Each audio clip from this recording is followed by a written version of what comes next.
What's up, everybody? Welcome back to There You Have It, where the conversation introduces you to our guests. It lets you know what they're about, what they do. Our next guest is coming straight out of Long Beach, y'all. MistaClean. What's the deal, My boy, what's happening, man? How are you? I'm blessed, man. Blessed. Beautiful Saturday. Yeah, of course. You feel me? Fresh off this release, so there we go. I'm feeling it. You know what I mean? Trying to, staying in this little bag I got going. Staying in your little zone, huh? Yeah. I ain't gonna hold you, bro. What's up? Last artist, you, and my next guest, all out of Long Beach. Yeah, I mean, I ain't gonna lie, the city going crazy right now. Going crazy right now. Everybody, been going crazy over LA and, all the up and coming artists out of LA for a minute, but the focus is really about to be on the city, I feel, this year. There we go. For real. And when I say this respectfully. Yeah. You being a jack of all trades, in my opinion, is kind of dope. Thank you. When I see a tape and I hear it, I kind of like to see what the feedback is, because initially when you and I met, you were a sound engineer to my knowledge. Yeah. Now I'm hearing, you feel me, you rap, it's like, damn, okay, where'd that come from? I mean, I always was around music, so it's kind of natural. But my senior year of college, I broke my ankle. Damn. So I was like, all right, growing up around music, my mother being a gospel singer or being a part of a gospel choir, I think it was Shekinah Glory, if I'm not mistaken. Mama, correct me if I'm wrong. But just being around that, I remember going to the studio with her a couple times. She always kept me in something band, like always trying to have me be a drummer, just something, Were you forced to go? Not forced, I wanted to, you know what I'm saying? So even at Optimal Christian Academy right there, east side of Compton, you know what I mean? I was, she had me over there, I was learning how to drum and, just music was always around, so, it's kind of destined. With your love for music, obviously you've dabbled with the drums, experimenting with a little bit of everything. Yeah. How did that come about? Were you able to work with other people to find your niche for it, or? Okay, so like I was saying, I really started and took it seriously like my senior year of college. Gotcha. So I broke my ankle. I went to Prairie View A&M University, the Prairie View A&M University. Okay. Yeah, but graduated and I broke my ankle my senior year playing football. You know what I mean? So that was kind of taken away from me. But I was around a bunch of producers. I was friends with a bunch of people in the band, just producers and artists and creatives just all around the campus. Because I was also a creative. I had my clothing brand at the time, so it was always something creative. It was always something. What I mean? And everybody was producers and rappers. Okay. And I was just like, damn, producing didn't come naturally to me, but I was learning it. So I was like, you know what, how about I just become an engineer? And everybody was like, shit, cool. You gotta so I find started engineering all the artists around campus that would come and work with the different producers and things like that. Started to learn producing. Okay. But yeah, I really got into it. I was able to work with a lot of different artists on campus, excuse my vernacular. But I was able to work with people and really fall in love with the process of making music and, learning how to make music and how to arrange and, how to engineer and, how to write, how to deal with different temperaments, different artists' attitudes, and just all that type of stuff. You know what I mean? I learned all that early on, just being blessed to be in a melting pot of creativity. When you become enamored with the process, especially with any craft, I think you start to find new things about it. You get what I'm saying? It makes you fall in love more and more. You know what I mean? I think my first time when I re-fell in love with music was when me and one of my boys, his name goes by Wub. And he's a producer. And we made a tape in 24 hours. He was like, let's do a tape in 24 hours. I was like, all right. He was like, let's just start making calls. So we were just calling other artists and a couple other producers that we trusted around campus, musicians, saxophone. Dude came through, played a flute one time. So we really did it like in my apartment. Like I always had the studio, and we made that tape in 24 hours. I engineered it for like the next 2 weeks after that. We were just sitting there mixing and mastering, and we let it out. And I think that was when I fell in love with music even deeper, just because of that process of us doing it. We said we wanted to do it and then we did it, and it was hard for, for what it was at the time. It was hard, you know what I mean? Some of them I still go back and listen to them and be like, damn, this shit sounds terrible, but we have fun. You know what I mean? Terrible. From an engineering standpoint, it sounds terrible, but. And you're a 90s baby. Yeah. But I listen to your sound, that G-Funk sound, that real West Coast sound. Yeah. How did you fall in love with that? You get what I'm saying? Especially with the type of music that comes now. Where did that come from? I mean, bro, growing up in Long Beach, that's what it was. You feel me? Like, Yeah. nah, but for real, like, I really think it's like, I think of 3 major moments when I think of sound and how the sound of hip hop has been, you know, like shaped. Okay. Of course, first is New York. You know what I'm saying? The hip hop, you know, the basic, you know, flow, and they've come so far from, you know, their beginning sound is crazy. But especially for us with rapping. Yeah. And then the second moment is, you feel me, the West Coast. You know, then NWA, and then double backed, and then we had Dre and Snoop, and then double backed, and we, you know what I'm saying, just back to back to back to back. We had a East Coast nigga come out here, and you know, you bang the West shit. You feel me? Real talk though. So it's like, nigga, like that sound just kind of like, really, that sound went over the world. That's, you know what I'm saying? Like that was like that prominent sound, and you know, of course, the third being the South when Andre, you know what I'm saying, put on and started to speak for the South. You feel me? And Pimp C and Bun B and all that. So for me, when it comes to sound, like,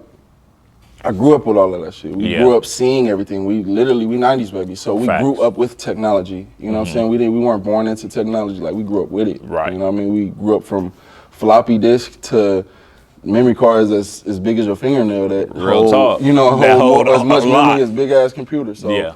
You know what I mean? Like, just that evolution, it kind of was instilled in me. And I mean, I can't really explain it on how I've made it my own and made it, I guess, current and relevant. Right. Because that's a lot of the feedback that I've been getting from people, which is what I wanted. I wanted 100%. people to hear it and to feel and to literally be transported and teleported right into the heart of the city, right on the ease. You feel me? Right there at the Pike, wherever your mind takes you. I wanted you to be teleported right there to the city and stay there for a minute and live there. You know what I'm saying? Take a trip through the city with me, take a ride with me, you know what I'm saying? Play this while you driving down PCH and like, you know what I mean? Yeah. And then, but at the same time, it doesn't sound like 1995, 98. It still But has in a way, that, it kind of does though. It has those elements and it has that vibe. It makes you feel that way. 100. But when it comes to, like, I'm talking about like cadence and sound, like it's updated. I put that current vibe into it, and that was my goal. Right. And from the feedback, that's my goal was executed well. 100%. But that's how I really come to the sound where I'm at. And that's you know, evolutionized. When you speak of the evolution, that's a proper word, and I like that. I think with today's music, lyricism is lost. But when you listen to Connected, you get that lyricism. You get that real West Coast rap. Is that some of the things that you also wanted to do with this tape? Yeah, that's natural, is the lyricism. You know, I won't say I'm like the biggest lyricist. I won't say I just got bars on bars on bars, but I've learned I guess there's an art when it comes to writing and rapping of being able to give a lot of information in a little amount of time. You know what I'm saying? Like, you got 16 bars to paint me a full picture, my nigga. Can you do it? You know what I mean? So that's kind of just a natural thing I've just worked at over years. And then also like my social circles. I'm around like one of the greatest lyricists out of LA, which is Epic Must Die. There we I go. love you, black ass. I love bro too. Yeah, it's funny. You feel me? So like him, and then I got KB, you know, I'm blessed to, you know, be around Boogie and be able to see him work and stuff like that. And, you know, Desi G, you know what I'm saying? All of my niggas around me. Right. Lyrics, you feel me? It's like it's a kind of like a standard. So I was being around just that, finna say that. Yeah, like so being around that and seeing that, it's kind of one of those like you learn, like, you know what I mean? You learn different techniques and you learn this, that, you know what I'm saying? And then again, it's like when you hear somebody that's like bars, and then you got to go rap. You make sure you want to do the same thing. It make you be like, all right, then let me go ahead and like really get in my bag right here. You feel me? So when it comes to like the lyrics, like I said, it's just a natural thing. You know what I mean? It comes in, but there was a lot of work put into it. When you talk about 3 years ago from now, when your first project released, to 2023, yeah, Mm-hmm. in my opinion, the sound is kind of similar, but obviously there's a difference from 3 years ago to now. Yeah, 3 years ago, I ain't gonna lie, like even like you said, lyricism. Like, Yeah. I wasn't lyrically. I'm better than what I was 3 years ago. Bingo. You know, and that's also because 3 years ago I was living in Texas. You know what I mean? I was still in Texas, so yeah. You know what I mean? I really wanted to paint that picture for them. Okay. You know what I mean? To get them to understand, like, yo, this is where I'm from. You know what I mean? Like, I got a piece of y'all in me now. Hell yeah. You know what I'm saying? Y'all instilled this in me and taught me some of these southern ways and the way of life out here. But I want y'all to know this is where I'm from. So Real then talk. I did that, and you know, it conveyed that message to a T.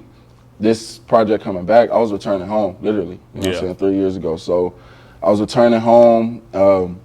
My boys have been home, been doing their shit, you feel me? Been consistent with the shit while my ass was, you know, ball was life. You felt like you had to play catch up? Yeah, like I really felt like these past 3 years, since I dropped that and returned home, like I've had a lot of work to do and a lot of footwork to put in. Right.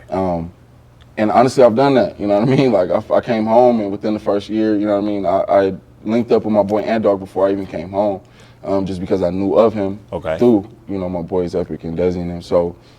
And that's who's responsible for the production? For this project. He executive produced the entire project. We had a bonus track, which was produced by my boy J-Boy. There we go. And yeah, so that's how I met Ant Dog before I even came home. We linked up and we just kicked it. He, you know, was filling me out. He's had a couple tracks. Our first session, I laid something down. Like within 2 weeks, I sent him back the tracks that I did because I went back to Texas. I came out here on a visit. I sent them back to him. He was like, oh, nah, like, when you coming home? Like, it was like, okay, yeah, nah, I got to work with you.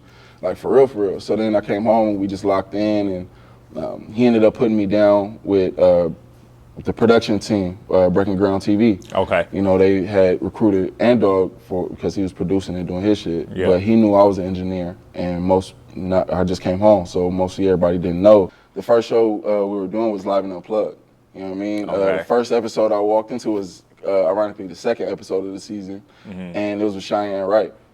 Damn. Fell in love with the production team, just the whole thing. I was just like, oh yeah, no, this is it. You feel me? This is what I want to do. So came in, put in that work, and just being with, you know, Rob and the whole production team and the work that we have been putting in, I was able to network with people, shake hands, kiss babies left and right. He said kiss babies. You know what I'm saying? Like, and it, you know, put me, I wouldn't say it just put me in position, but it put me in rooms. I think getting into the room is the hardest part. I mean, it depends on what room you're talking about. See, if you're talking about more like upper echelon rooms, and for niggas, you down here, you trying to get into a room up here, then yeah, that's a little bit hard. But it's just like, it's that ladder, you feel me? You got to walk into multiple rooms. You got to walk in door after door after door after door. That room that you want to get into that's right above your level, you can walk into that motherfucker. But the hardest part, once you get in there, what are you gonna do? You gonna get in? You know what I'm saying? You gonna go do a hat trick? Like, what are you gonna do? How you gonna work the room? It's like, and it's never really a question of like what you're gonna do, but it's more of like, okay, you're in the room, and then it's blank. Right. You know what I mean? Because once you get in the room, you got to be able to make people like, you gotta who are you? Canvas. Like, what do you know what I'm saying? What do you do? Some people, you know, do have a natural life. For me, I could walk into a room, not say a word, and my big 6'3" bald ass just like, who is this nigga? What do you do? You know what I'm saying? Like, what is it that you? How are you in this room? You know what I mean? So that's kind of just played into my advantage, just off of just like my natural genetics. But yeah, like, and the energy that you carry when you also go in the rooms, you know what I mean? That's noticeable. You go in there with your shoulders down, or what is he in here for? Fact. You go in there with your chest out and your chin up, and he's like, okay, like, hey, what are you in here for? Right. You know what I mean? It's a different response in the tone, so. Yeah, like I said, I feel like it's easy to get into it, but it's about what you gonna do when you get there. Like, how you gonna work, or, you know? So, on Connected, obviously, Ant Dog, you said he fully produced it. Yeah, fully produced it. With your background in production, was it hard, or was it? We also we had chops by Desi G. You know what I'm saying? Desi G did his DJ shit. Shout out to Desi. So but good people. Ant Dog did that, man. Ant Dog talked about him. Okay. Did it make it easier for you guys to work with your experience with production? Yes, because it made the load for him easier. Okay. You know how most people will comment, or, you know, they'll give the credits of their engineers? Yes. So like for me, I didn't have to do that because I'm the engineer. Right. You know what I mean? And I'm not gonna lie, I'm not gonna sit here fake or front. I honestly don't think these mixes are the best mixes in the world. You know what I'm saying? Respect the transparency. Yeah, these aren't my favorite mixes of my own project. I feel like somebody could have did way better with them. But it is what it is. But so yeah, for Ant Dog, it was able to take that load from him. You know what I mean? So he was able to just send me something, and he send me some pack of beats, I could record to what I want to, and I'll send it to him in a couple days. As to where, with a lot of other artists, He got to sit there, he got to record you, and he got to mix and master everything. That's a big ass load, especially on someone who's just executive producing it, doing everything. I was able to take a lot of that load off him, so he could just focus on making me, the beats that he felt would fit me the best. You know what I mean? So what was the strategy with the playlist? That's what I always find intriguing. How do you know what song goes first, especially if it's not your traditional intro? Yeah. Yours it wasn't a traditional intro, especially the way it starts, but then following it, I think it has to be a certain sequence. How were y'all allowed to do that, or how were y'all able to do that? That's also, man, when it comes to music, anything creative, like everything in the process is creative as fuck. Okay. Sitting there picking and choosing beats after you made 20 songs and you're like, okay, what songs am I gonna choose? It's like, everyone has a different approach. For me, I guess I take a step back, I listen from a third party perspective, hear what I have, and I look for more of a storyboard within the sound, not so much of what I'm saying in each song. It's more of a storyboard within the sound. So like I say, that intro track has to bring you in up here. Right. You know what I mean? Then that second track has to kind of keep you up here, has to plateau. Right. That third track has to kind of go up a little bit, but still keep you at that level. You know what I mean? And you're talking to keep the attention. Yeah, keeping that attention. The first three tracks are what's going to judge, usually what judges a lot of people's projects. If your first three tracks aren't slappers, then somebody's going to turn it off. You know what I'm saying? They don't want to go down to track 8, you feel me? Because track number 3 wasn't even hitting. Track number 2 didn't smack like they really wanted to. So, like for me, I keep it up here, and then around like the 4th, 5th track, I kind of want to bring it down, bring the energy level down a little bit, and then give you more of a story. You know what I'm saying? Give you more story. You know. And then I had Look Me in My Eyes. That kind of was like a dip, but not so much in a negative sense. It was one of those bringing you back down to earth, bringing you back down to reality of what's really going on and what's really cracking out here in the city. You feel me? Like niggas really waking up and really like, you feel me? You gotta watch how you maneuver. You know what I mean? So that's what that was, and then take you right back up to feel good again, and then leave you off on the highest point that I can. 100%. So, you know what I mean? Like, it's kind of like a roller coaster, the storyboard, just like any movie that you would watch. You know what I mean? They capture you, they bring you in, you know what I'm saying? And then they kind of want to keep you there. Then they want to take you low, get you into some character development, you know what I mean? And then they kind of want to leave you off on that cliffhanger and that feeling like, okay, yo, that shit was crazy. Like, I got to go see that again. So that's kind of like my approach when it comes to sequencing my sounds. Okay. So, yeah. With your unique style and the way today music is, with the hums and the people going in just punching on beats, you know what I mean? I do too. It give you a little vibe. It give you something that you're gonna feel. But do you think with your unique sound that can catapult you into making a bigger buzz for yourself, essentially? In which way? Can you reword that for me? So with your unique sound, yes, sir, and the style of music coming out today, do you think that can catapult your career even further?